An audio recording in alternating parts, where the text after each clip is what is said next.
हाथी मेरे साथी, हाथी मेरे साथी। एक महावत था जिसका एक हाथी काफी बूढ़ा हो गया था। महावत ने सोचा अब ये किसी काम का नहीं है, अगर इसे अभी नहीं बेचा तो इसका कोई दाम नहीं मिलेगा।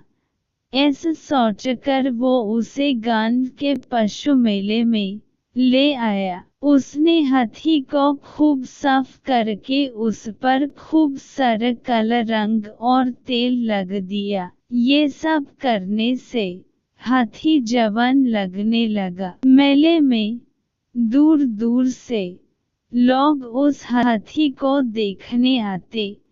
कुछ रईस लोग उसको लेने के लिए भी उत्सुक देखे। महावत को अपनी तरकीब काम करती नजर आ रही थी। एक दिन हकीर भी मेले में पहुंचा।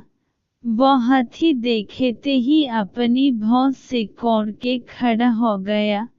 वो हाथी को कभी आगे से कभी पीछे से देखता। महावत का तो जी आधा हो गया। उसको लगता है इस आदमी को पता चल गया है कि हाथी बूढ़ा है। महावत दौड़ के हकीर के पास आया और झट से उसे लेके दूर चला गया।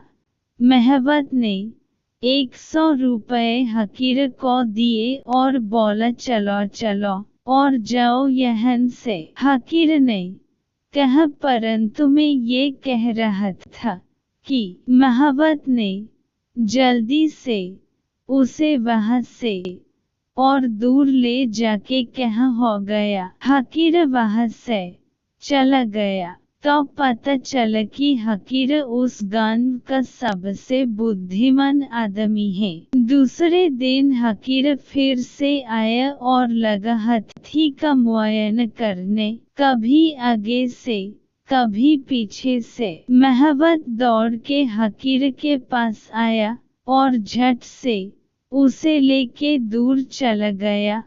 महावत ने इस बार 500 रुपए हकीर को दिए और बोला अरे भाई कोई बात नहीं जाओ यहाँ से। हकीर कुछ कह पाता इसके पहले महावत ने उसे वहां से दूर कर दिया। अगले दिन हकीर फिर से आया और लगा हाथी का मुआयना करने, कभी आगे से कभी पीछे से। महावत को बड़ा गुस्सा आया। महावत सबके सामने चिल्लाते हुए क्या है, क्या पता कर लिए तुम इस हाथी के बारे में। हल्ला गुल्ला सुन के लोगों की भीड़ लग गई। हकीर अरे जनाब मैं ये कह रहा था कि इसका। महावत और जोर से चिल्लाते हुए इसका क्या, तुम यह कैसे कह सकते हो कि ये हाथी बूढ़ा है। हकीर ऐसा है